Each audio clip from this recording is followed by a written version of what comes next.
Olá, amigos. Olá, irmãos. Antes de falar alguma coisa a respeito do que eu quero tratar com vocês, eu quero passar somente uma coisa. Foi muito difícil para mim estar fazendo esse vídeo. Por quê? Porque eu tenho certeza que após você escutar o que eu tenho para dizer e analisar o que eu vou dizer, tem muitas pessoas que vão ser a meu favor e muitas que vão ser contra. Por quê? Porque é um assunto complexo, é um assunto que vai entristecer muito, mas que vai alertar a muito mais. Sei que talvez possa até perder amigos, mas o meu interesse aqui não é ganhar amigos, é alertar pessoas que nunca me viram, mas que também comigo estão insatisfeitos com o que está acontecendo hoje no mundo e principalmente no meio de um povo que se dizem escolhidos de Deus, mas não estão agindo como tal, né? Há muitos dias atrás eu concluí uma apostila e emprestei, doei. Outros me pediram para fazer xerox, deixei fazer a xerox. E qual foi a minha surpresa? Que, ao invés dessa pessoa que leu a apostila concluir algo a respeito de chegar até a mim e falar, o irmão Edson, o irmão Calixto, como muitos me conhecem, o irmão Dinho, como a minha família me conhece, chegar até a mim e falar assim, olha, você errou nisso, né? Você acertou naquilo, aonde você se baseou para estar falando isso, né? Eu só tenho uma coisa para dizer para vocês. Tudo que eu falo a respeito de Deus, tudo que eu falo a respeito do povo de Deus, eu procuro falar, mas antes, ler o que está escrito na Bíblia. E é isso que eu quero passar para vocês nesse vídeo. Vai ser duas partes, né? Vou estar gravando essa primeira parte e logo mais adiante estarei concluindo, porque é muita coisa que eu tenho para falar. Então, não vai dar para fazer tudo nesse vídeo, né? Pois bem, eu queria contar para vocês uma história interessante. Uma história que você já conhece, que eu conheço, né? E que muitos estudiosos conhecem, mas não fala como deve ser, né? Como realmente foi. Não sou o dono da verdade, não. Eu simplesmente peguei a Bíblia e li, né? A Bíblia fala assim, se você erra é porque você não conhece as Escrituras, que é diferente de Bíblia. Bíblia, como todos sabem, é um conjunto de livros, daí Bíblia. Agora, as Escrituras são a palavra de Deus, não é verdade? As Escrituras são algo sagrado, né? Mas, se você não estudar as Escrituras, você simplesmente vai ser um ouvinte da Escritura. Então, por longos anos, eu fui um ouvinte da Escritura. E um dia eu resolvi estudar as Escrituras, procurar saber o porquê de tantas as coisas. E nela eu descobri algo interessante, né? Lá no início, né, do Gênesis, nós vimos lá que Deus criou o mundo, criou, né, as coisas, criou você, homem. Mas antes disso aconteceu algo. E todos vocês sabem o que é. A expulsão do inimigo dos céus. E eu resolvi colocar um tema nesse estudo, nessa palestra e nesse vídeo. O tema é intervenções de Deus. Intervenções de Deus ao longo dos anos. O porquê que Deus interviu, mesmo dando ao homem o livre-arbítrio para fazer a sua vida o que o homem quiser. Mesmo dando ao homem.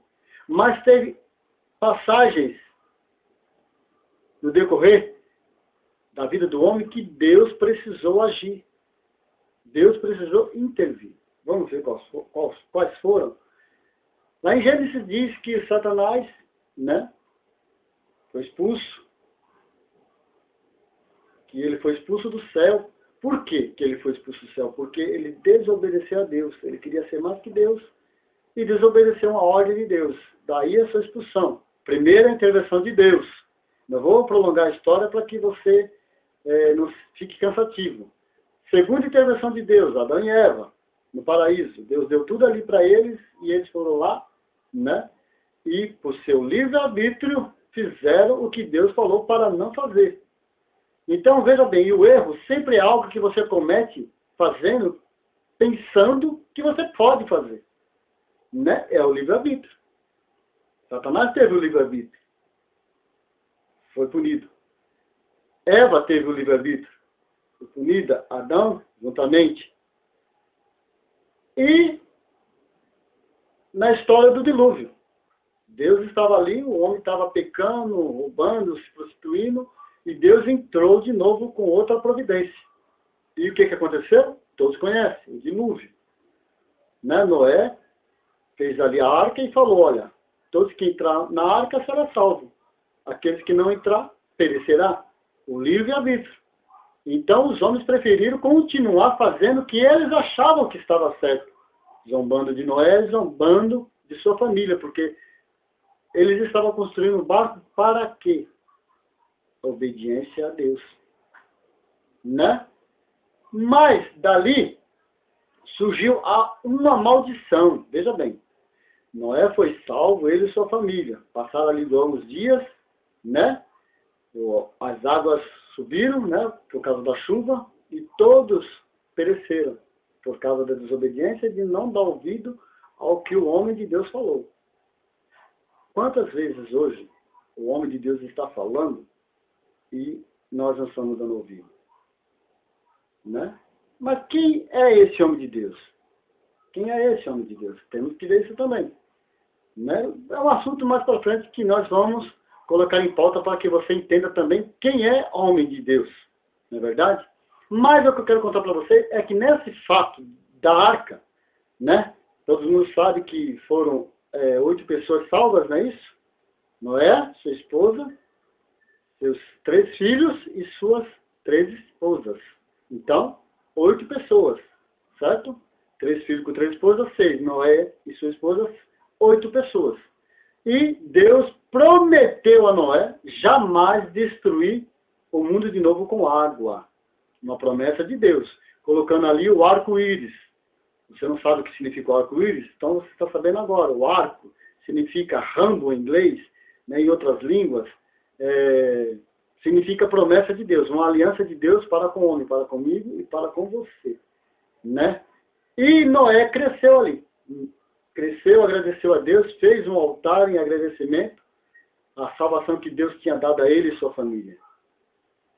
Não é verdade? E passando os tempos, Noé ele virou fazendeiro, virou produtor de uva, está lá na Bíblia, leia. Ele virou um grande fazendeiro, virou provedor de uvas. E numa dessas colheitas dele, ele por alegria da sua salvação que Deus tinha dado, ele tomou ali um pouquinho a mais, né, e chegou a se embriagar, não é verdade? O que aconteceu com aquele fato? Noé estava embriagado. A Bíblia fala que ele ficou feliz por causa da promessa de Deus. Não vá beber, encher a cara dizendo que está feliz que o cálice mandou você beber, né? Calma lá. Fatos. Depois nós explicamos o que isso realmente significa, né? Pois bem, Noé bebeu, se embebedou, ficou embriagado, e uma pessoa de sua família, ao ver aquele ato, zombou, né? Ridicularizou seu pai, né? Ao ponto de mostrar para todo mundo, olha, o pai está nu, o pai está despido, porque a Bíblia fala que ele se despiu, na sua embriaguez ele se despiu, ficou nu. Mas por que, Calixto, você está entrando nesse assunto tão complexo? Onde que você quer chegar? O que eu quero chegar é a respeito do quê? Das intervenções de Deus. Deus interviu no erro de Satanás, Deus interviu no erro de Adão e Eva, e agora Deus está intervindo no dilúvio. Aí vem a parte que ele vai intervir na desobediência do homem. Noé estava pelado, seu filho zombando dele.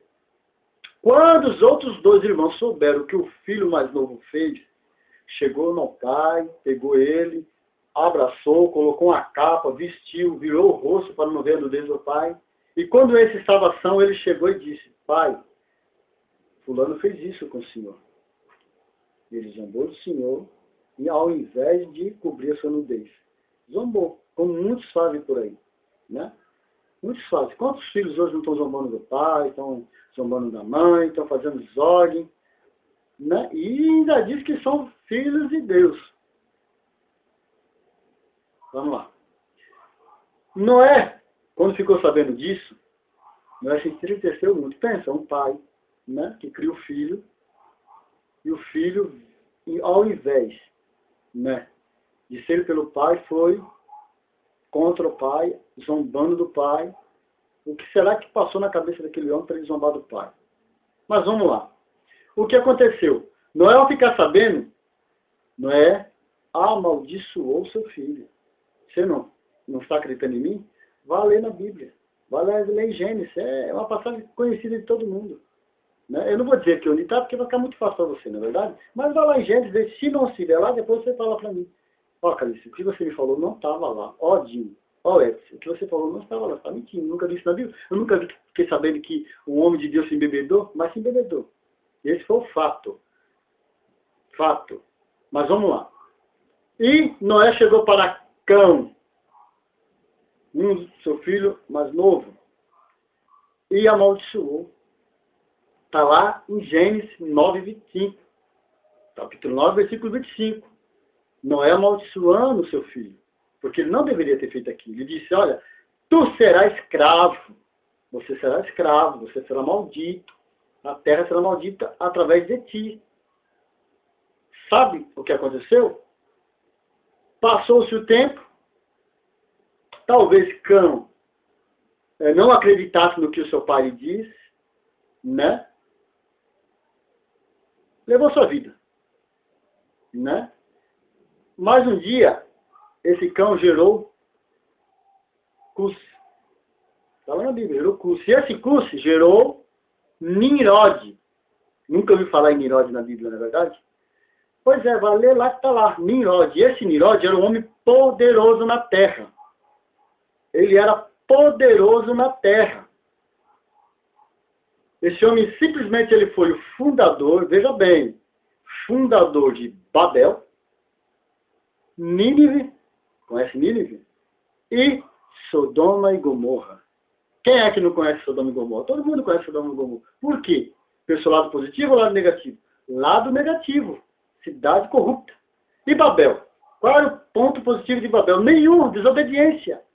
Deus havia prometido num arco-íris que não destruiria mais o mundo com água. Veja bem, a desobediência. Mas já era fato da maldição de Noé sobre o seu filho. E de Cus nasceu Nimrod. E sua mãe se chamava... Sabe como se chamava a mãe de Nimrod? Se chamava Samírinis. Você sabe quem é essa? Vai pesquisar. Eu já falei para muitos amigos sobre essa Samírinis. E eu fui até zombado dessa história. Mas é outro fato que um dia também eu vou falar para vocês. Quem é Samírinis? E quem é ela hoje? Hoje ela está dentro do seu lar, dentro do seu bolso. Pode acreditar. Tá bom? Mas vamos lá. E o que foi que Nimrod fez com a sua mãe? Ela e ele geraram um filho. Filho e mãe geraram um outro filho. Tá certo isso? Um filho, gerar um filho com a mãe, foi o que esse Nimrod fez. Porque ele matou Cus e ele ficou toda a herança do seu pai ficou para com ele, e ela tramou com ele serem os senhores do mundo. Serem os senhores do mundo. E o que Deus tinha prometido para Noé, ele não acreditou. E chamou o povo inteiro para ter com ele. Vamos construir uma torre que tope aos céus, e que quando vinha outro dilúvio, nós nos salvaremos. Foi isso que Deus falou? Não foi. Desobediência. Intervenção de Deus, todos conhecem. Deus desceu, viu o que o homem estava fazendo, E ele estava desobedecendo a Deus, o livre-arbítrio. Temos o livre-arbítrio de obedecer e desobedecer. Ele desobedeceu. Deus interviu de novo, mais uma vez, confundindo as línguas, separação das línguas. Daí surgimento das línguas, cada um que entendia para um canto e por aí vai. Mas a história de Nimrod e a história de Samírides, eu vou um dia ainda postar para você o que esses dois fizeram ao longo do tempo e de gerações e que até hoje está dentro do teu lar e do meu lar. Não acredita? Lê a Bíblia, lê as Escrituras. Errais porque não conheces as Escrituras. Quantas vezes você viu um pastor ou quem quer que seja falar a respeito desses senhores para você no público? Sabe por que não falaram? Porque se falar, a tua mente e a minha mente seria aberta a certas coisas que acontecem. Sabe por que o povo fazia isso? Sabe por que o povo fazia isso? Porque não tinha leis. Era um povo escasso. Deus tinha acabado de salvar, né? Salvou lá toda a família de Noé. E ele falou, espalha-te. Espalha. Foi isso que aconteceu? Espalha. E Nimrod queria ajuntar. E hoje o que acontece? Vocês estão se espalhando ou vocês estão se ajuntando? Espalha. Era a ordem de Deus.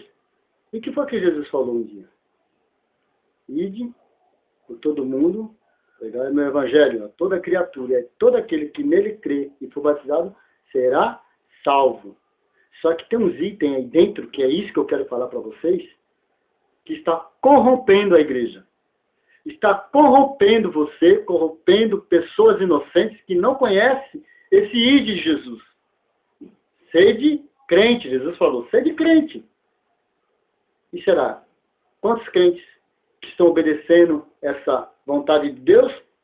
Mas quantos crentes também não estão indo conforme a sua vontade, os seus desígnios e o seu livre-arbítrio? Deus sempre interviu a favor da sua criação. Mas o livre-arbítrio sempre complicou o homem. Sempre complicou o homem. Então, os homens não tinham leis. Eles não tinham leis que alguém chegasse para eles e falasse, você errou, então você vai ser preso, vai ser punido por causa dessa lei. Não tinha. Então, a necessidade de leis.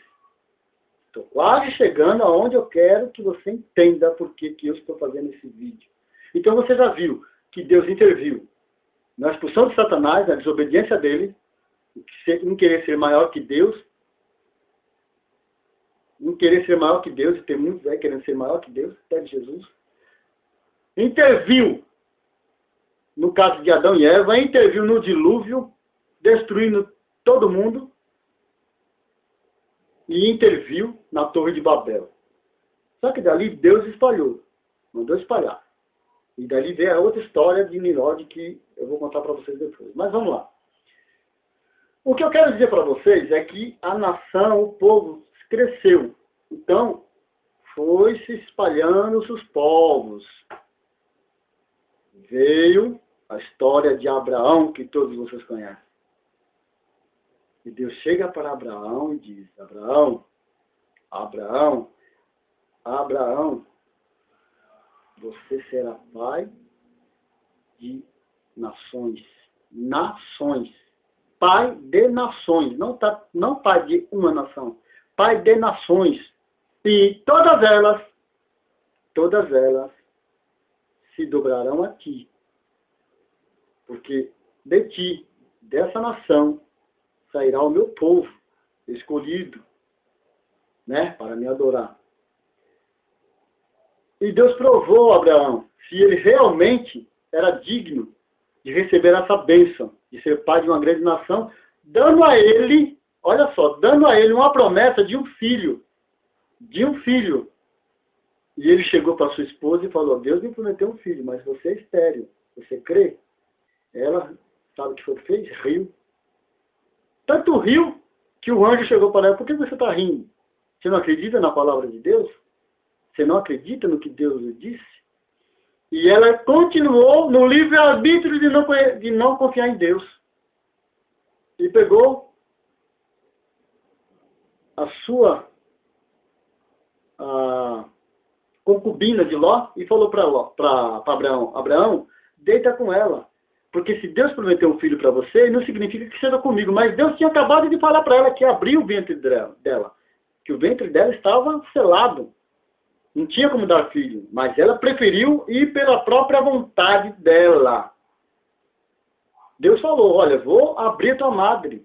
E ela, não, você vai deitar com a sua concubina. Já induziu o homem ao erro.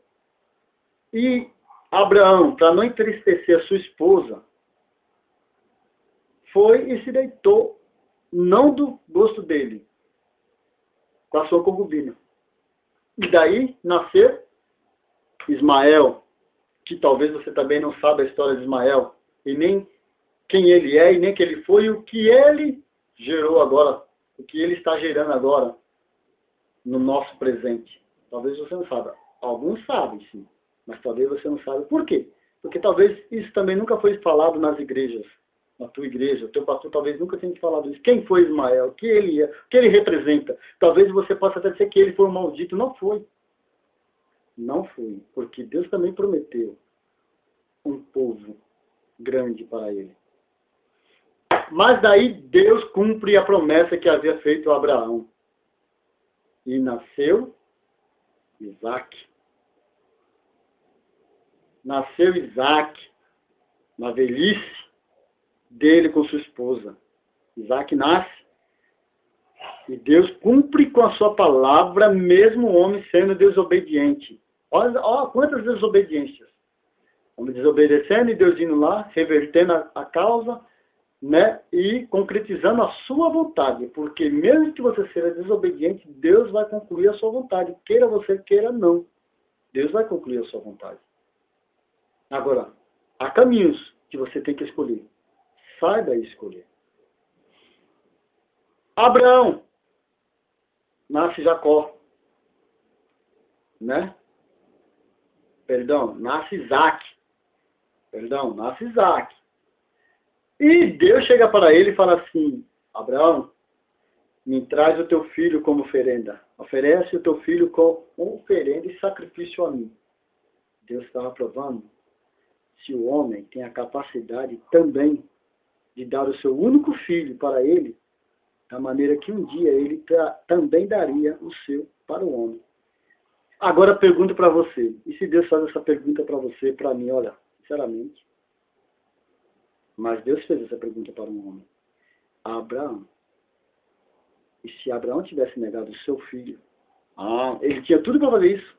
Não, o Senhor me prometeu uma grande nação, agora está pedindo a destruição de um filho meu.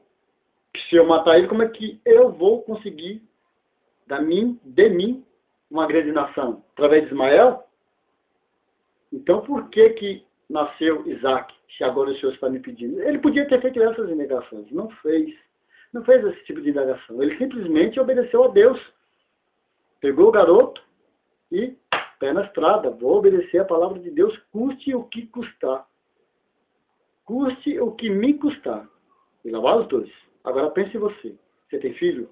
Você tem filha? Eu tenho a minha filha. Vou falar para você o negócio. Se Deus me pedisse isso hoje, sinceramente, com todo o coração, leva a mim primeiro. Depois leva a minha filha. Porque eu não sei se eu ia aguentar. Não sei se eu ia aguentar. Eu tenho certeza que você que é pai, que é mãe, também não ia aguentar. Abraão não.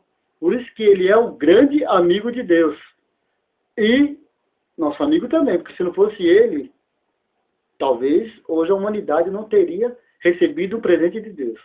Mas lá vai Abraão para o monte onde Deus mandou ele ir. Quantos dias de caminhada não foram? Ele e o seu filho.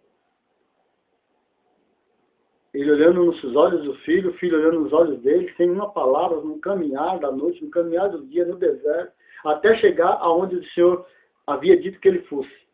Chegando lá, o que acontece? Ele sobe o monte a qual Deus mostrou, e no caminho, o seu filho pergunta, já sabendo do que estava acontecendo. Não se engane, acha que o filho dele não sabia? Sabia. É que filho obediente é obediente. No caminho, o filho pergunta, pai, aqui está lenha, cajado. e a faca, a foice, né? Mas onde está o cordeiro, meu pai? Onde está o cordeiro? Quero perguntar para você agora, e quero fazer essa pergunta para mim mesmo. Aonde está o cordeiro em nossas vidas? Aonde é que está o cordeiro em tua vida, na minha vida, na vida da minha família? Aonde está o cordeiro? Onde está o cordeiro na tua vida? Olha aí para o lado, olha para a direita aí, olha para cima, olha para baixo. Onde está o cordeiro? Será que ele está ao teu lado? Cordeiro imaculado, puro, santo, sem mancha? Será que ele está aí do teu lado? Essa é a pergunta que eu faço para você e para mim. Mas bem, Abraão subiu com seu filho. Ele obedeceu a Deus. Talvez com o coração triste, talvez não, com certeza. Colocou ali o altar de pedra, pegou seu filho. Eu creio que quando ele começou a pegar o seu filho e amarrar as mãos, os pés, os filhos já sabiam o que estava acontecendo. Sabia que ele ali era o sacrifício. Talvez ele poderia pensar como um homem moço. Meu pai é louco, eu vou descer aqui, ó, disparada. Vou descer isso aqui que não quero ver nem pedra na minha frente, você é louco. Foi assim que aconteceu? Ou o menino obedeceu também ao seu pai? E não teve luta. Ele se deitou ali como um cordeiro. E esperou seu pai fazer o que tinha que ser feito. Quando o seu pai levantou a faca para imolar o garoto, ele provou ali a Deus que nada impediria ele de fazer o que Deus mandou. Se Deus mandou, faça. Confie nele, vá e faça. Não fique esperando pelos outros. Faça você. Abraão podia chegar e falar assim, Deus quer meu filho? Eu nem vou ver, vou levar lá e manda matar, mas eu não vou lá não. Mas Deus mandou você. Por mais absurdo que seja, Deus mandou você, Deus mandou eu. E não foi diferente com Abraão. Quando ele levantou a faca para matar o seu filho, Deus bradou dos céus. Mais uma intervenção de Deus. Desta vez com alegria. Desta vez não com tristeza, com alegria. Abraão, não mates o rapaz. Não mates o rapaz. Porque agora eu sei que verdadeiramente você me teme e obedece. Eis aí o cordeiro. E Abraão olha, seu filho também creio, e vê o cordeiro enroscado na grama, no gramado, numa árvore. Estava enroscado lá. Quando ele chegou, cadê o... Não podia estar ali? Não, não estava. Provisão de Deus, o Senhor proverá.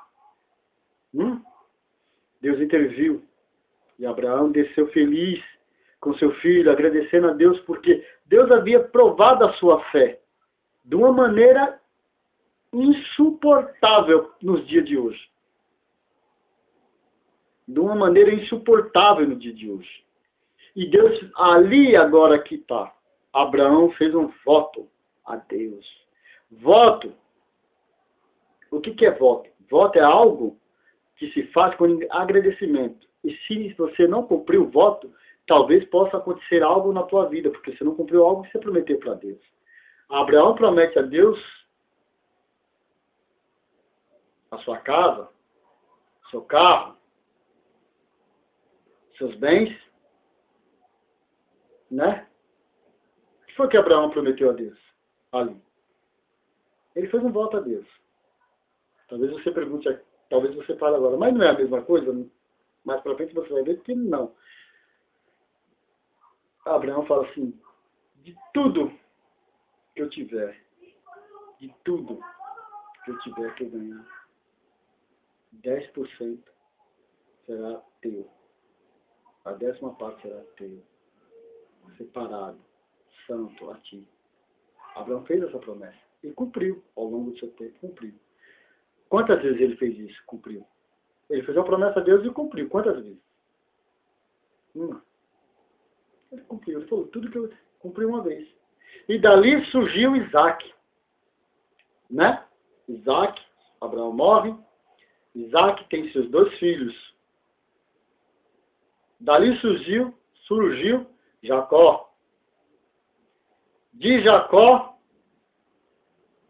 surgiu José. Quem conhece a história de José aqui? Você conhece a história de José? O quanto ele sofreu? O que Deus precisou fazer para intervir no seu sofrimento? Até chegar aonde ele chegou?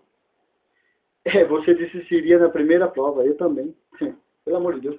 Ser vendido pelo próprio irmãos, 12 irmãos chegar a 11, né? 11 irmãos chegar e pegar o irmão, jogar no poço, depois vender como escravo. Isso é desumano. É desumano, mas é prova de Deus. Por que é prova de Deus? Porque mais no futuro, se não tivesse acontecido isso, Deus não teria dado o livramento a todo o Egito, a todas as nações em volta do Egito, principalmente a Canaã, que estava morrendo de fome. Mas se Deus não tivesse permitido algo que parecia uma desgraça lá no passado, através de José e seus irmãos, todo o sofrimento de José se inverteu em quê? Se inverteu em alegria por ele poder ajudar seu pai, sua nação, seus irmãos, ao ponto de perdoar o que aconteceu com eles, e ajudar várias nações, a ponto de o próprio faraó lhe agradecer e pedir a bênção do seu Deus. O próprio faraó, o lugar onde tinha milhares de deuses. Deus até para dormir, para acordar, para levantar, tinha deuses. E eles adoravam esses deuses. E José falou assim, não me peça de fazer isso. Peça-me tudo, mas adorar deuses estranhos, não, jamais. Pagãos, não. Eu faço o que o Senhor quiser. Mas jamais eu vou adorar a outro Deus, a não ser o meu Deus, que é vivo, que está aqui. E que é invisível aos seus olhos, mas está aqui. José traz a sua família para morar no Egito. Depois de ser vendido, depois de ir para a prisão, ser caluniado de estupro. Ser caluniado de estupro. E não foi. Ele conseguiu a confiança do carcereiro, conseguiu a confiança do soldado maior de Faraó, conseguiu a confiança do próprio Faraó, que tirou do seu dedo um anel e colocou no dedo dele e disse, acima de mim só eu no meu trono, abaixo de mim você governará o Egito. Terra estranha, terra de pagão, terra de tudo quanto é tipo de coisa ruim, mas Deus estava ali. Deus agiu, levou Jacó e José para aquele lugar, junto com todos os seus familiares. Deus agiu. A nação de Deus escolhida estava ali agora, no Egito, uma terra totalmente diferente, totalmente estranha, mas no coração deles sabia que um dia iriam voltar à terra de Canaã, a terra prometida, para adorar a Deus em espírito e em verdade. Só que era uma nação sem terra. Não é sem terra. Nação era o êxito ao contrário. Saiu de Canaã para o Egito. E depois do Egito para a liberdade. Êxodo. E Deus abençoou José naquele lugar. Aí o seu pai morre. Né? Seu pai morre. José, consequentemente, também ao longo dos anos, com 110 anos, também morre. E foi mudando-se o tempo. Foi mudando-se o tempo, mudando de geração em geração, a ponto de que o faraó, que um dia pediu a bênção de Deus, já não existia mais. Em seu lugar já havia outro. Em seu lugar já tinha outro no trono. E o que acontece? O povo de Deus virou escravo nesse lugar. Quantas vezes você entra num lugar, você vai num lugar, você é bem recebido, né, você é bem quisto, mas passando os seus tempos, você começa a sentir algo de diferente. Opa, tem algo errado aqui. Tem algo errado aqui. Eu vos chamei para que sejais verdadeiramente livres. Livres. Conhecereis a verdade vos libertará. Se você não conhece, é porque você não examina as Escrituras. Examine primeiro as Escrituras, para que você não erre. Examine.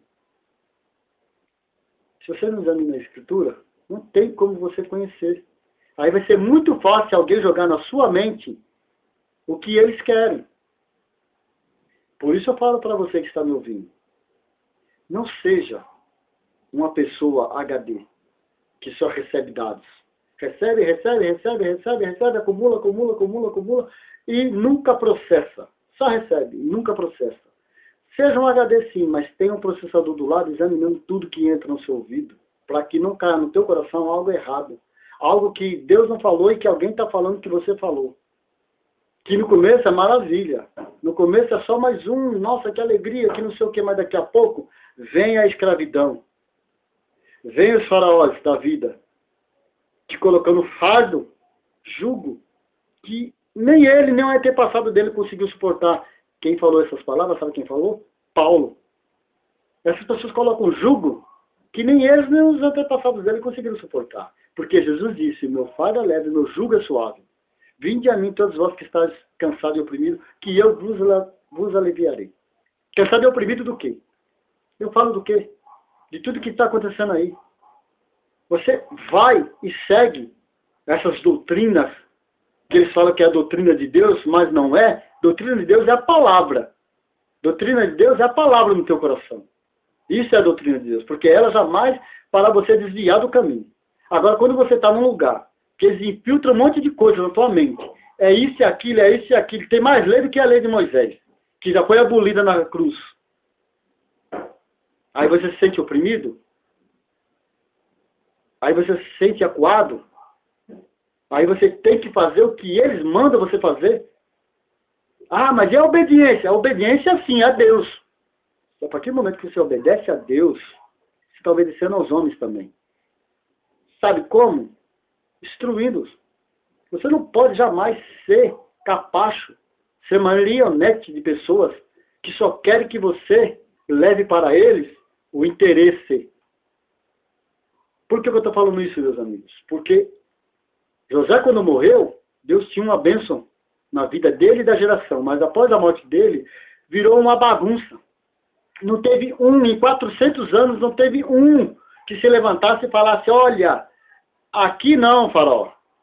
Olha, aqui não. Nós somos o povo de Deus, nós jamais vamos ser escravos seu. Não teve um.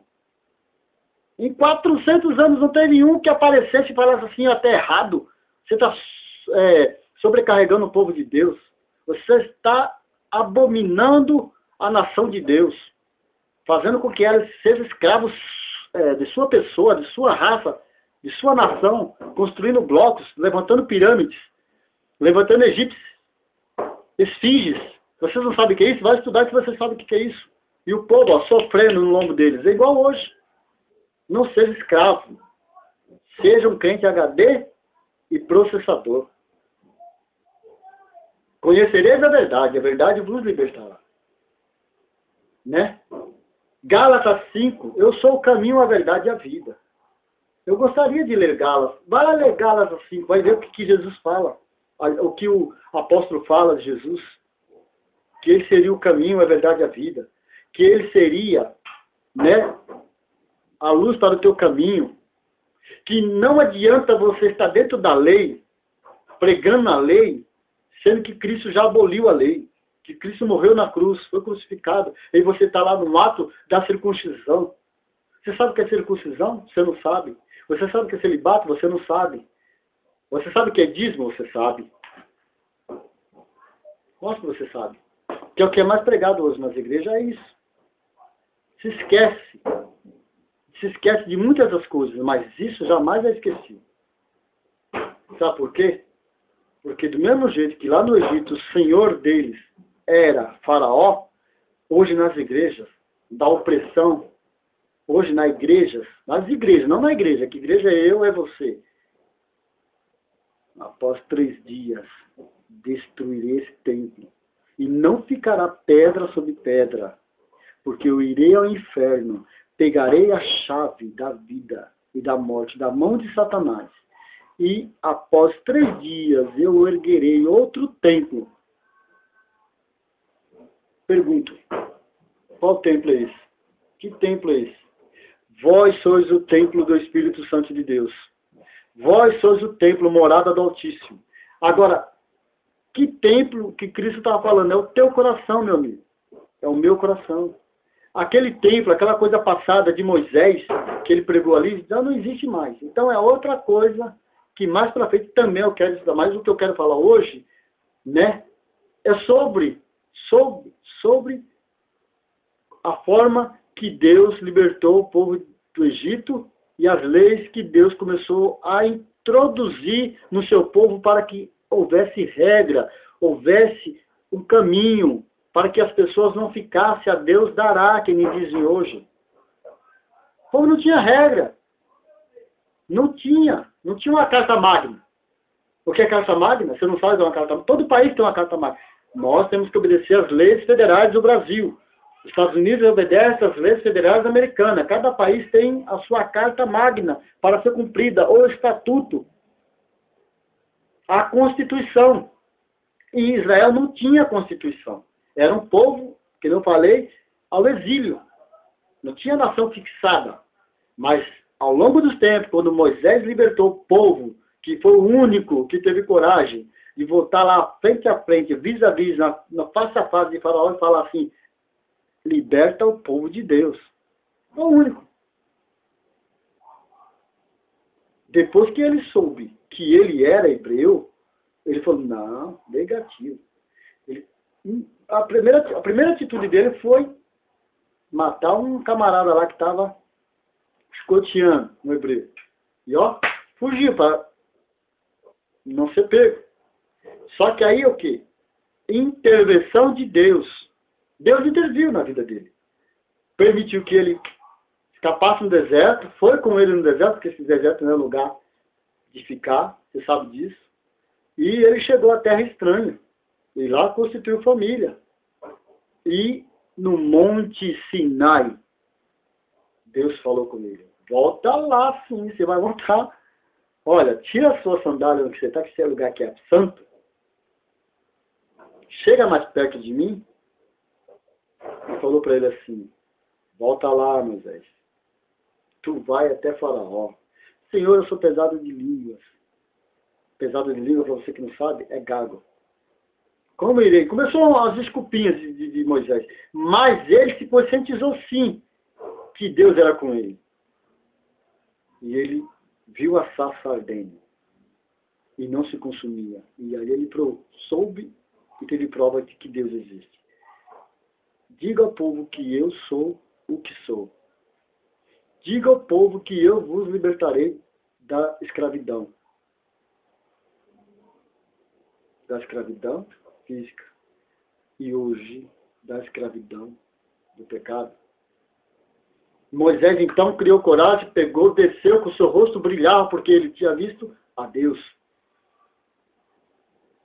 E falou para sua esposa, preciso voltar ao Egito. O que será que a esposa dele pensou numa hora dessa? O que você vai fazer lá? Você é fugitivo, você quer morrer? Eu preciso voltar ao Egito. Quantos de nós hoje, irmãos, precisamos voltar ao Egito para adquirir algo de Deus? Para obedecer algo que Deus nos mandou e nós não estamos fazendo. Quantos de nós precisamos voltar ao Egito? Não voltar para a escravidão, não. É voltar e encarar os vis-a-vis que aconteceram no nosso passado e que até hoje estão encobertos e nós não temos coragem de chegar e falar, olha, Senhor, eu quero ser liberto, eu quero enfrentar Faraó, eu quero enfrentar qualquer que seja para conseguir o meu êxito, para conseguir a minha libertação, a minha Páscoa. Que você talvez hoje pense que Páscoa seja um coelhinho botando ovos. Então fica com o teu coelhinho botando um ovo, que eu fico com a minha libertação. Porque assim, hoje o mundo é assim. Coisas para encobrir a verdade. Mas não é esse o caso. Moisés volta lá e fala, se você não livrar o meu povo, Deus vai destruir você. Vocês sabem. E ele disse não, não, não, por várias vezes, até que, todo mundo já sabe, as 10 pragas foram jogadas no Egito, e a última pela sua própria boca. Se você voltar aqui de novo na minha frente, que morra todos os primogênitos dos hebreus. Ele procedeu isso. E da boca dele saiu a última praga que Deus enviou no Egito, foi matando todos os primogênitos de Faraó e do próprio Faraó. Quando ele viu aquilo, seu coração se entristeceu. Seu filho, quando se perde um filho, é uma coisa, na verdade.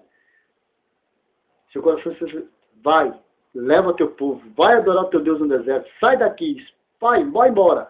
E Deus, pelas suas fortes mãos, libertou o povo do Egito.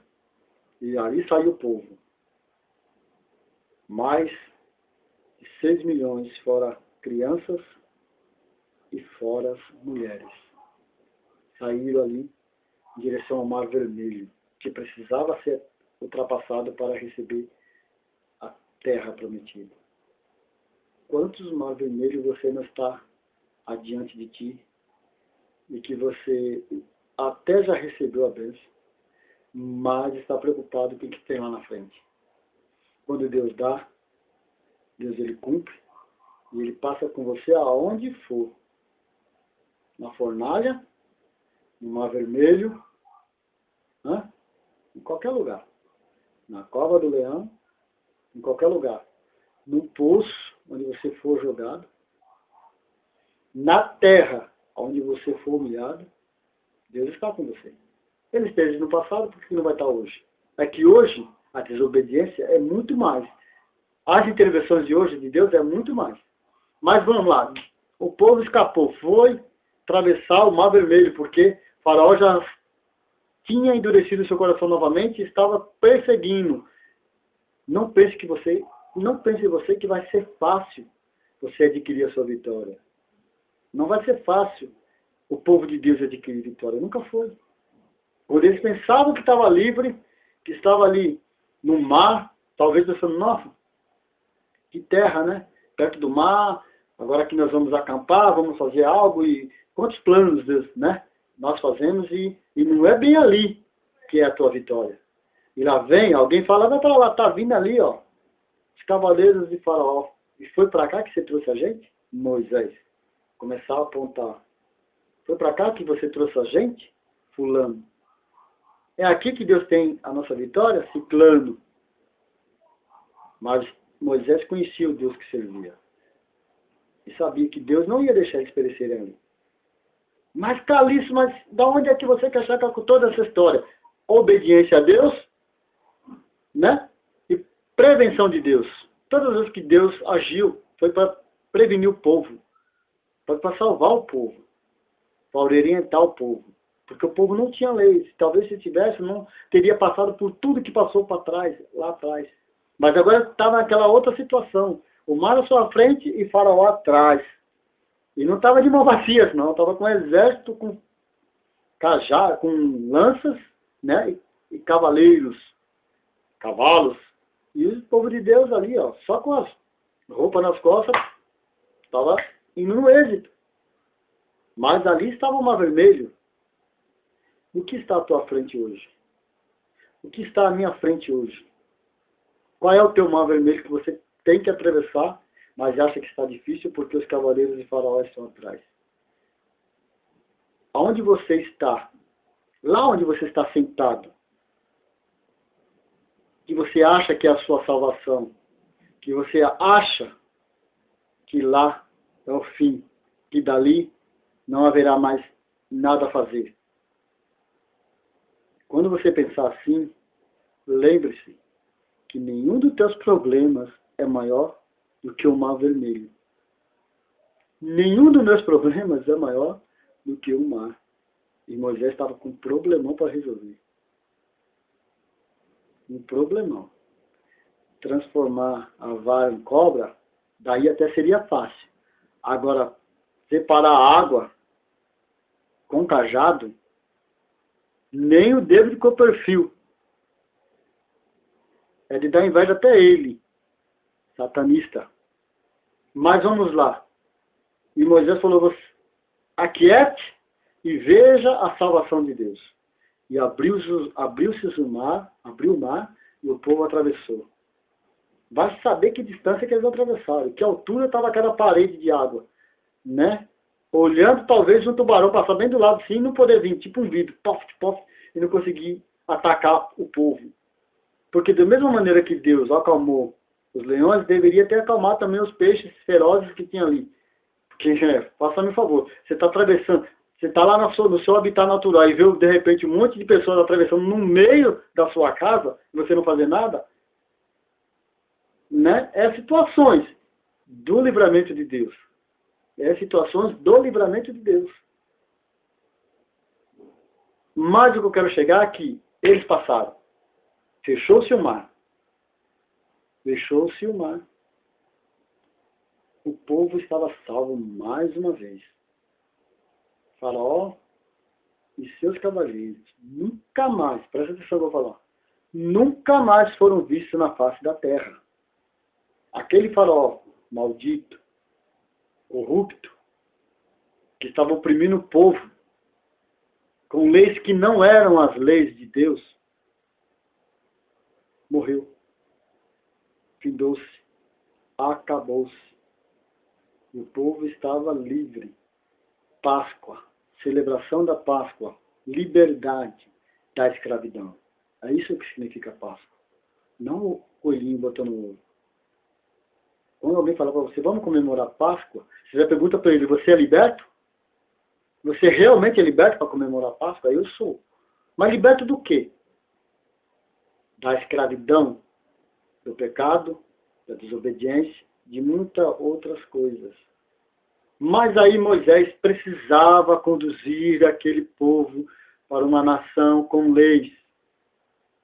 E ele começou ali no Monte Sinai, aconteceu o quê? Ele precisava de algo de Deus para que o povo realmente olhasse, porque o povo, todo aquele povo ali, era um tomézão da vida. Só acreditava vendo. Já tinha visto a libertação, as pragas no Egito, viu o mar abrindo, mas mesmo assim, a ponto de enfurecer Faraó, Moisés, e ele feria a rocha. E dali Deus cobrou dele. Deus cobrou de Moisés. Olha, você também não está confiando na minha palavra? Para que você fez isso? Você usou o cajado que eu te dei para você fazer isso, por quê? Eu não falei para você que a terra que eu te mandar ia gerar maná, leite e mel? Por que você está ferindo as águas? Só para mostrar para o povo que você precisa ter as coisas na hora que você quer? Não é bem assim. Deus falou, né? A ponto de dizer, eu não vou mais com o povo, não vou mais guiar esse povo. Mas Moisés falou, olha, não pode acontecer isso. Porque se acontecer isso, o que as nações que ficaram para trás, que nós passamos, vão falar? E as da frente, vão falar o quê? Vão temer nós mais do quê? Ora, o Deus dos hebreus é algo que não é explicado, porque libertou o povo e agora está matando o povo no deserto, não está mais com ele, abandonou a bicho, não.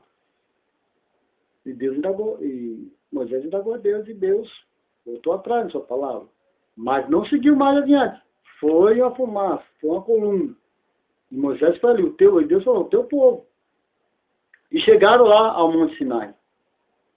E Moisés subiu na presença de Deus. E o povo ficou lá embaixo, orando, né? Jejuando, cantando a Deus, louvores. Ficaram lá embaixo, esperando bonitinho, com os líderes que estavam lá, porque não eram poucos. Moisés tinha destituído algumas pessoas lá para ficar tomando conta do povo, com certeza, que eles não iam subir lá no monte e ia deixar Deus dará. Mas o que aconteceu? 40 dias foram suficientes. Lembra? 400 anos, lembra? 400 anos foram suficientes para o povo virar escravo. Não tinha um que tivesse a coragem de chegar em Faraó. 400 anos. Mas no fato do Sinai, foi 40 dias. 40 dias foi o suficiente para quê? Para aquele povo que atravessou o Mar Vermelho. O povo que foi liberto do Egito. O povo que foi liberto da fome no Egito com José. O povo que andou com Abraão, que andou com Jacó, né, a descendência dele. Bastou 40 dias para a fé acabar, para terminar tudo. Onde está esse Deus? Os murmuradores. Onde está esse Deus? Olha, amigo, onde tiver um que não acreditar em Deus, essa pessoa que não acreditar em Deus, ela pode complicar aqueles que acreditam em Deus.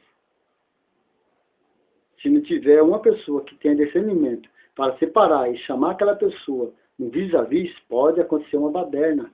E foi o que aconteceu, uma verdadeira baderna no pé do monte Sinai.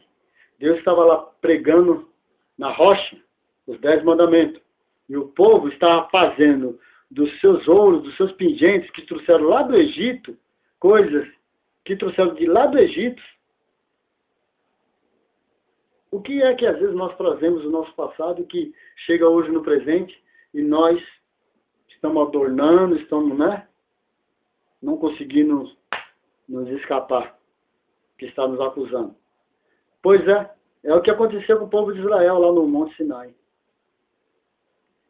E Deus falou assim, olha Moisés, aqui os 10 mandamentos. Deu lá, 10 mandamentos. Já vou falar logo antemão do que eu quero dizer mais a fundo desse vídeo. Desde o início do que eu estou colocando aqui. 10 mandamentos. Dentro desses 10 mandamentos, onde está o mandamento divino, santo, que ele diz que é santo, do tal do dízimo? Onde está? Me diga. Pega a tua Bíblia, que eu sei que você está com a Bíblia na mão, porque você não vai deixar eu falar coisas aqui que não está na Bíblia. Porque se eu falar coisa aqui que não estiver na Bíblia, por favor, você me mande recado, você me diga, você errou nisso, você errou naquilo. Talvez eu troque nome, sim, mas me corrija, porque às vezes é muito nome para você decorar biblicamente. Ou até mesmo passagem. Mas, se eu falar algo que não está na Bíblia, me corrija, por favor. Mas eu quero que você me diga onde que está nos 10 mandamentos de Moisés e de Deus lá no Monte Sinai, o tal do dízimo. Já vou dizendo logo, não está. Não está. E vou te falar por quê. Porque não é mandamento de Deus. Nunca foi.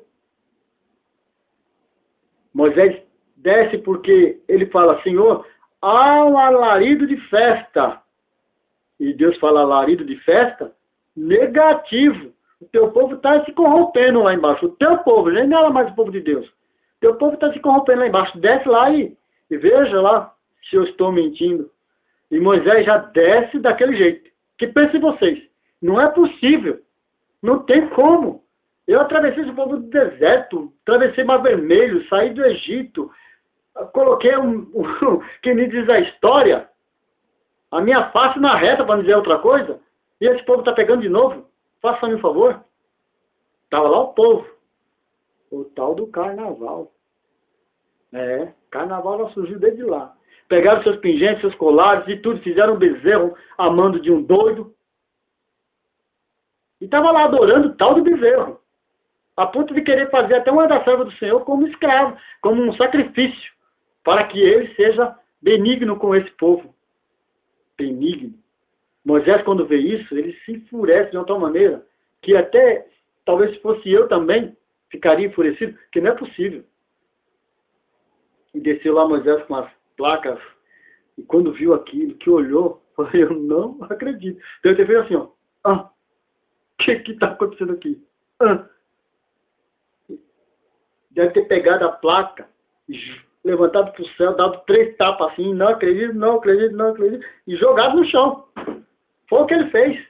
Jogou as placas no chão de raiva, de ira, porque aquele povo não estava conforme a vontade de Deus. Não tinha lei, estava fazendo o quê? Desordem, livre-arbítrio. É o livre-arbítrio. É o livre, é o tal do livre-arbítrio. Desde Satanás, lá expulso no céu, é o tal do livre-arbítrio do homem. Sem lei, sem regras, sem destino. O homem foi lá, pecaram de novo. Agora sim. Agora eu quero que você entenda e preste bem atenção no que eu vou lhe dizer. Talvez o meu tempo aqui deve estar acabando. Não vai dar mais para prolongar essa conversa, esse diálogo que eu estou tendo com você. Se é que você teve a paciência de me ouvir até agora, mas tenha certeza, se você teve a paciência de me ouvir até agora, muitas coisas você vai aprender. E uma delas é agora. O início de tudo, dessa baderna que está dentro de todas as igrejas, o início foi aqui. Mas por que você fala isso com tanta clareza? Porque eu vou te falar. Moisés desceu com a placa, quebrou, ficou indignado e chamou, falou assim, olha, para o meu lado quem é por mim, para o meu lado quem é por Deus. Você sabe que Moisés era levita? Você sabe que Arão era levita? E da tribo de Levi se levantou os varões e foram para o lado de Moisés. Quer saber por quê? E onde estava? Leia lá Êxodo 5:12, capítulo 34. Êxodo 32, versículo 28 e 29. Você vai saber de tudo que eu estou te falando. Quer mais? Números 3, Deuteronômio 18, número 18, Números 1, 3, 18. Por que Números 1, 3, 18? É porque Deus, quando chamou os levitas para trabalhar na sua tenda, nem era templo ainda, era tendas, que ele fez lá os apretejos, onde ficaria futuramente a arca do concerto, eram só homens, não tinha mulher para fazer esse papel de levitas. Vou fazer uma pergunta para você agora. Quantos levitas e quantas levitas tem dentro da sua igreja louvando a Deus, dizendo que é levita? Vamos lá. Faça essa pergunta para você e veja lá na sua igreja. Sendo que Deus já tinha falado lá no Êxodo 19:6 que o seu povo seria um povo sacerdotal. Por quê? Mais para frente eu vou falar para você por quê. Está acabando meu tempo. Mas acabando aqui, você vai ter o privilégio de acompanhar na segunda parte desse vídeo. Porque eu vim de lá de trás, desde lá da expulsão de Satanás, para provar para você que o povo vinha fazendo as coisas, a Deus dará, sem lei, sem regra, sem costume, sem nação eleita, sem nação eleita não, sem uma terra fixa. Eles eram anônimos. Andavam de lá para cá, sem terra, mas sempre com a promessa de Deus, de dar-lhe uma terra, dar-lhe uma nação, dar-lhe um povo, desde Abraão, Isaac, Jacó, José, Moisés, por aí vem, né? Até chegar agora aqui no Monte Sinai, onde Deus fala para Moisés, eu vou instituir regras para o povo, para que o povo tenha uma carta magna, como toda a nação tem. E Deus começou a dar para Moisés as leis. Mas antes disso, teve esse episódio, em que Deus falou assim, olha, matem todos esses que me abominaram. Matem todos. Esses que pecaram, que adoraram esse Deus pagão aí, ó, matem todos. Todos que estiver dentro do arraial aí, ó, que estão fazendo essa baderna no arraial, tá entendendo o que eu estou dizendo?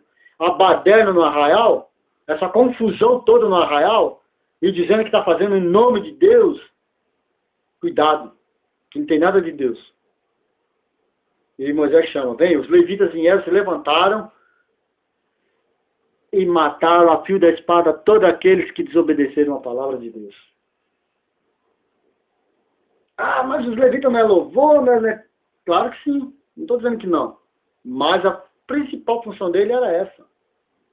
A principal função dele era essa. Entendeu? Homens valentes, os levitas. Crônicas 23:7. Crônicas 23:7 diz que os levitas estavam ali para proteger o rei a fio da espada. Não entrava e nem saía do templo ou da tenda, ou o que quer que seja, sem a permissão deles. Se entrasse, ou pelo menos colocasse o pé, ela matada a fio da espada. Essa era a função dos levitas. Eles tinham que proteger. Mas por que eles receberam essa função? porque foram homens valorosos, não tiveram medo de enfrentar aquele povo desobediente que estava lá no pé do monte, desobedecendo a Deus e fazendo aquilo que fizeram. É igualzinho hoje, fazendo uma baderna, dizendo que é em nome de Deus. E não tem um levita que chega e fala assim, não é assim, pelo amor de Deus, não é. Não é. Porque tem medo. É porque se não fizer, você está desobedecendo. Você está sendo, como se fala, murmurador. Não está aceitando a doutrina da igreja. Não está aceitando, né, o que o santo do santo diz. Ah, faça-me favor. Santo significa separação para a sua informação. E você também é santo. Cuidado com o que você aprende. Porque Deus vai cobrar tudo isso. E se você fizer parte, o que acontece? Você é cúmplice. Porque você erra por não conhecer a Escritura. Não conhecer o que a palavra de Deus diz. Eu estou te dizendo para você de lá para cá. Ó. Já vi lá do começo. Se você achar que eu estou mentindo ou que eu estou falando besteira, me prove na Bíblia, de lá para cá até agora, onde foi que eu errei. Onde foi que a Bíblia está dizendo uma coisa e eu estou dizendo outra aqui. Onde foi que não foram os levitas que chegaram e destruíram a fio da espada. A fio da espada, me desculpe. Todos aqueles que desobedeceram a Deus no pé do monte. Se desobedeceram a Deus no pé do monte, com o homem de Deus lá em cima, porque ficou 40 dias separado deles, eles já fizeram aquilo, imagina hoje, que Deus não se vê, mas se sente. E os homens de Deus? Está difícil. Porque tem medo? Tem medo de tudo e de todos. Eu digo, ó, eu fiz a apostila a respeito deste assunto. Entreguei para vários amigos e pastores. A maioria viraram a cara para mim. Mas não tiveram a coragem de dizer onde foi que eu errei. Por quê? Está esperando que Deus me consuma? Cuidado, porque a palavra de Deus diz assim, olha, ai daquele que disser eu falei quando eu não falei, então eu não sou louco, tá? Só que no final do dia, no final do juízo, no final onde houver o juízo, a palavra de Deus diz, a Escritura diz, que lá em cima, perante ele, quando ele descer para sentar no trono para julgar eu e você, ele vai dizer assim, apartai-vos de mim, maldito. Ah, mas eu orei, eu preguei, eu dei dízimo, eu fiz, refiz de novo, fiz mais uma vez, dei dízimo, e não vou entrar.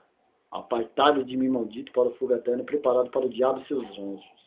O fogo eterno foi preparado para o diabo e seus anjos, não foi para você. Você está indo lá de gaiato, está indo pela cabeça dos outros. Se você não se preparar e não entender, você vai para lá sim. Se eu não me preparar e não entender, eu vou para lá sim. Mas foi preparado para o diabo e seus anjos, não para você. Preparado para você foi os céus, né, uma nova terra. Porque a morte de Cristo na cruz não foi em vão. Como muitos dizem aí, mas vale uma alma do que o mundo inteiro perdido. Mentira! Quando Cristo se elevou aos céus, ele disse, Pai, não deixa que nenhuma dessas se perca, mas que todos conheçam a tua vontade.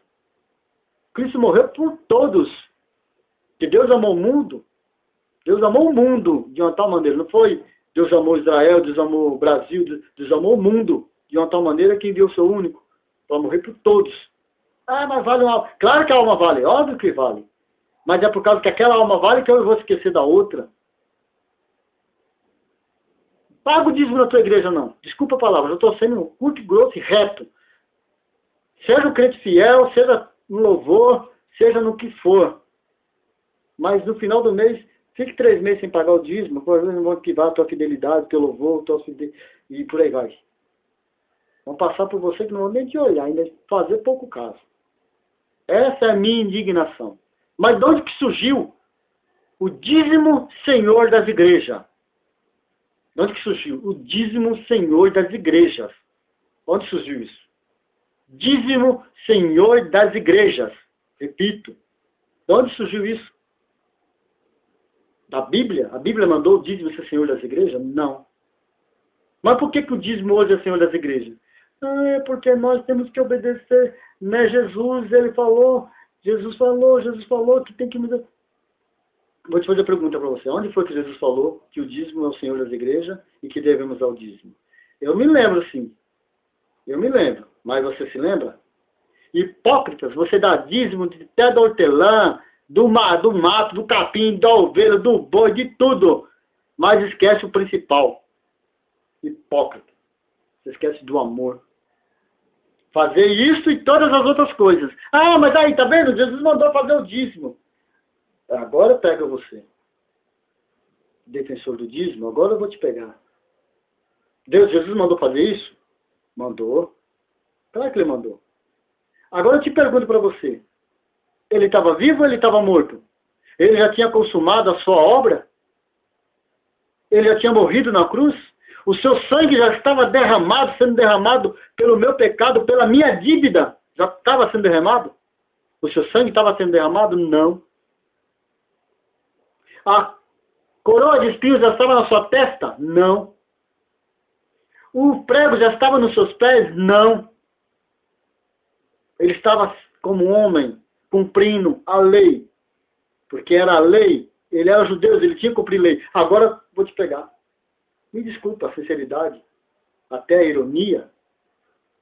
Vou te fazer a pergunta para você, defensor do dízimo, que está me chamando de louco, está falando que eu estou fazendo blasfêmia e indo contra a igreja. Não estou indo contra a igreja coisa nenhuma. Eu estou indo contra você que prega esse tipo de blasfêmia. Jesus mandou obedecer ele, não foi? Agora eu vou perguntar para você. Você tem o seu filho circuncisado? Você é e pratica o celibato? Faz isso? Você guarda o sábado? Você faz isso? Não, né? Mas você não falou que a gente tem que obedecer tudo que Cristo manda? Paulo falou, sede meus imitadores como eu sou de Cristo. Mas quando Cristo estava vivo, ele era homem, ele tinha que cumprir. Ele até se batizou para cumprir, porque ele tinha pecado? Eu pergunto para você, Cristo tinha pecado? Não. Ele se batizou. Para que se cumprisse nele, para que dá o exemplo. Ele fez aquilo para dar exemplo. Mas outra coisa que eu vou te falar. Ele foi apresentado, você apresenta o seu filho na minha igreja, eu já apresentei a minha filha. Mas uma coisa, ele também foi circuncisado. Ele foi circuncisado. Você não sabe o que é isso? Tem a mínima ideia? Você é? Não é.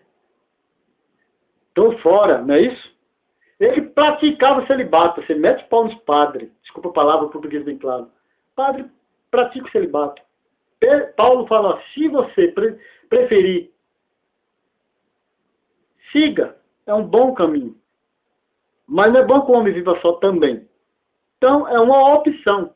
Mas Cristo ele optou o celibato, ele optou pela circuncisão, optou em pagar o dízimo, optou em ser batizado e foi apresentado. Agora, qual desses você cumpre na tua igreja aí? Qual desses você cumpre?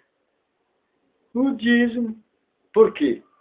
Por que você não é praticante de celibato?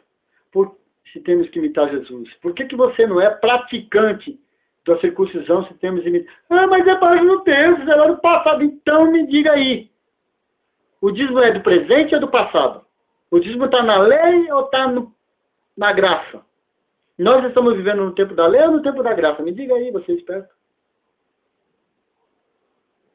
Quando Cristo morreu, para sua informação, só para sua informação, só para você abrir a tua mente.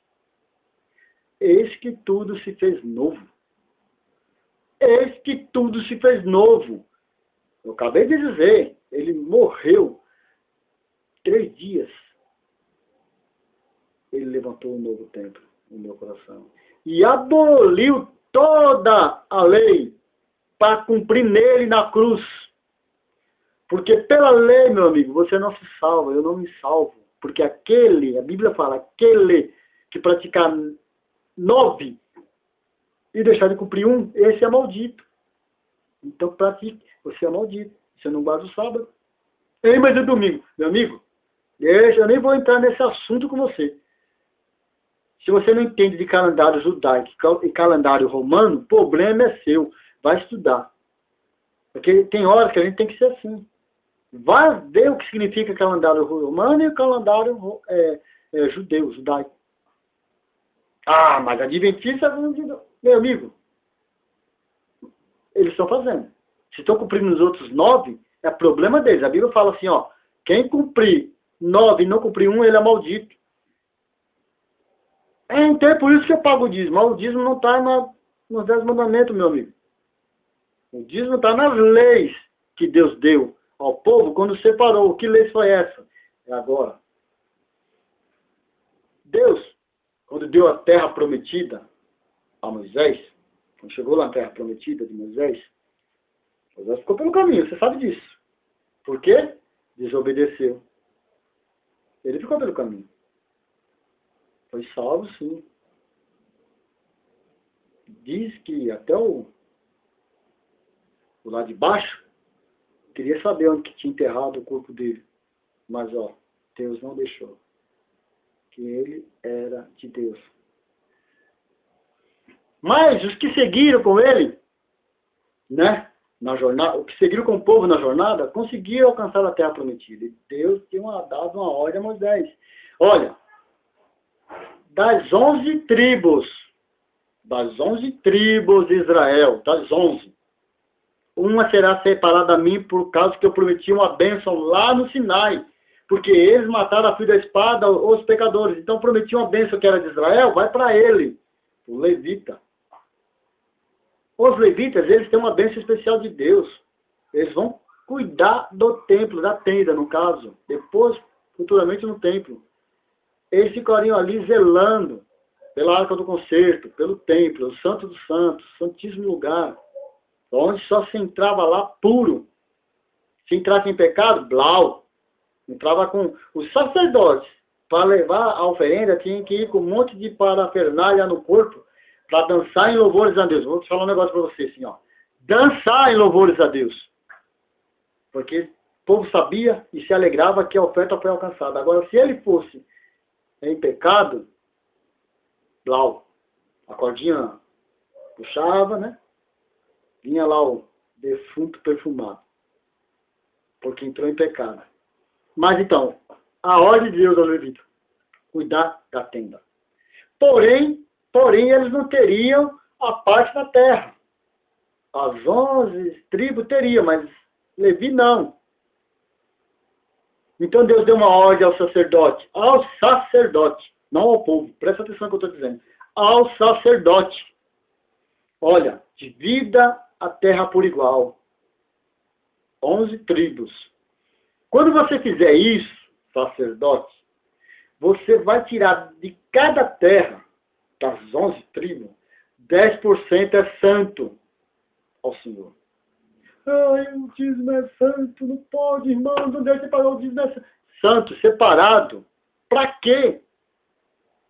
Você trouxe o dízimo lá da lei para cá, após a morte de Cristo, invalidando o seu sofrimento na cruz, e validando a promessa feita por ele, de nos libertar da escravidão. Mas você trouxe o bendito do dízimo, mas não trouxe as outras coisas. É porque as outras coisas dos judeus. É que o dízimo dá retorno. Circuncisão não dá retorno, dá, ó. Pessoa caindo fora, que ninguém é doido. Celibato, meu filho, me desculpa a sinceridade. Quem é que não gosta de ter uma companheira do lado? Quem é que não gosta? É muito difícil, né? Então, pronto. Por que não fizeram isso também? Agora vem trazer só dízimo, que nem era lei. Não era das tábuas, era a lei de Deus a Moisés, para os sacerdotes do templo. Para que haja o que? Mantimentos na minha casa. Para os levitas, que estão trabalhando lá, que precisam comer e se alimentar, né? Para as viúvas, os órfãos e os viajantes. E desses sacerdotes, dizem que for dado para ele, presta atenção. Se 10%, vamos lá, se 10% de cada terra era separado a essas pessoas, vamos lá, que a terra de cada uma tribo tenha 100%. Então era 10 por 10, está entendendo? 100% era a terra de cada um. Então é 10 por 10 era separado. Para quê? Todo plantio que tinha ali naquele porcentagem de 10 por 10 era em favor, para favorecer órfão, viúva, viajantes né? E os levitas da casa do Senhor. Era tirado dali, 10%. Porém, cada um desses que recebia os 10% tinha que tirar também os 10%. Então, veja bem, 10% de 10, 2. Ele tinha que tirar ali, ó, dos 10% que ele ganhou, 2,0 porcentagem para o sacerdotal também, para a casa também. Tinha que doar o seu dízimo. Então daria, veja bem, se cada um deles ganhava, se cada parte teria 10% para ele, se dividia, ficava 2% para cada um. 4 levitas, levitas, viajantes, viúvas e órfãos. 4, né? Não é isso? Viajantes, levitas, viúva, órfão e viajante, 5. Então, esses 5 também tinha que dar o dízimo. Então, era 2% que eles tinham que dar. 2%, 2%, 2%, 2%, 2%. Quanto que dá? 2%, 2%, 2%, 2%, 2%. 2 vezes 5, 10. Você entendeu? 10 certinho. Os 10% de lá dividia para eles, dava 2% para cada um. Esses 2% dava 10% certinho. E eles, dos 2% que ganhava, tinha que dar o dízimo. Então era 0,2%. Para retornar para esse propósito de Deus. Então era separado. O dízimo era separado da terra. Ai, mas a Bíblia diz, irmãos, lá não sei na onde, que Malaquias. Onde é que o homem rouba a Deus? O homem rouba a Deus. A Bíblia fala assim, quando é que você me pergunta quando me rouba? Está falando com os sacerdotes. Porque os sacerdotes, ó, todos eles lá, em regalia e não cumprindo a palavra de Deus. Não cumpriam com a palavra de Deus. Todos eles com as suas terras, mas não estavam cumprindo o que Deus mandou. Para o órfão, para a viúva, para o viajante, né? E para os levitas. Não estavam cumprindo. E Deus se irou, falou, como é que vocês me perguntam que vocês me roubam? Como que vocês me roubam? Cadê o dízimo que eu pedi para vocês trazer? Vocês me roubam quando vocês não me traem o dízimo nem as ofertas ossadas que eu pedi para você trazer ao templo. Mas estava falando com os sacerdotes da época. Os canibais que gostavam de corroer. Era esses que Deus estava falando. Que esses aí, ó, ao longo do tempo, os sacerdotes, até no Apocalipse, Deus se ira com eles. Até no Apocalipse. E hoje? Quem são os sacerdotes de hoje? Não se esqueça você que quem crucificou Jesus Cristo, quem traiu Jesus Cristo, não foi Judas. Foi os sacerdotes da época, que se reuniram na calada da madrugada com todos eles para prender Jesus, para que Pilatos não soubesse da trama deles para prender Jesus, para acusar, para entender mais da personalidade de Jesus, para poder indagar uma lei que chegasse a matar Jesus. Os sacerdotes, essa raça. Calil, o senhor acabou de falar que o povo de Deus seria um povo sacerdotal. Sacerdotal significa doar-se a si mesmo. Será? Sacerdote é isso, você doar a si mesmo. Viver em prol das outras pessoas. Servir, servidão. E hoje? É só me dar cá, me dar lá, me dar cá, me dar lá. Nada. Então, para que você entenda, meu amigo. Lá, quando Deus deu essa lei que cobrou do sacerdote, ele disse, vocês estão me roubando por causa disso. E se vocês cumrirem o que eu estou dizendo, Deus vem falando isso desde tempos. Cumpra o que eu falo. Siga o que eu mando. Não se desvie nem para a direita nem para a esquerda. Vai em linha reta. Mas desde lá, do Satanás, que o povo vem se desviando. E Deus fala, meu, por que vocês fazem isso? É tão simples seguir o que eu peço, mas vocês parecem que não entendem. Parece que gostam de viver no erro. É a mesma coisa ali. Os sacerdotes vivendo no erro. E Deus fala assim, se vocês fizerem tudo que eu... Vou dar mais uma bênção para vocês. Se vocês fizerem tudo que eu te pedi para ajudar essas pessoas que não têm onde morar, que não têm como sobreviver, eu vou abrir a porta dos céus e vou derramar bênção em vocês. Agora, se vocês não fizerem isso, virá o devorador e entrará na sua casa. Ai, meu irmão, é bem aí, ó. Ai, meu irmão, se você não dá o dízimo, o devorador vai entrar no teu lar, vai tirar a saúde do seu filho, vai tirar a saúde da sua esposa, vai tirar o seu emprego, vai tirar o teu bem, vai tirar... Você vai ser pobre, você vai ser um desgraçado, você vai ser o quê? É isso que Deus está falando? E sabe o que é devorador? Mais uma vez, você sabe o que é devorador? Eu estou falando de terra. Deus estava falando de terra. Na época era terra. Quando Deus fala que vai mandar o devorador, meu amigo, estudioso da Bíblia, que faz curso, que faz não sei o quê, que faz não sei o quê, que não faz não sei o quê, que não faz... Eu não faço curso, tá? Eu simplesmente leio a Bíblia. Devorador, ou sacerdote, é praga na terra, para que nada que ele plante ali nasça, porque ele não estava fazendo conforme a lei de Deus mandou, conforme Deus mandou, ele não estava fazendo. Então a praga entrar ali naquela parte lá, que foi prometida, separada, para o sacerdotal, para a casa do Senhor, para os levitas, para os viúvas, ia ser destruído. Agora, eu te pergunto para você, se o sacerdote não estava separando a parte que era cabível, dos 10% da terra, que culpa tinha os outros moradores? Deus falou, ó, a tribo em si, 10% daqui não é da tribo, é de vocês, sacerdotes. Vocês têm que dominar aqui, ó. Vocês que a ordem é para vocês.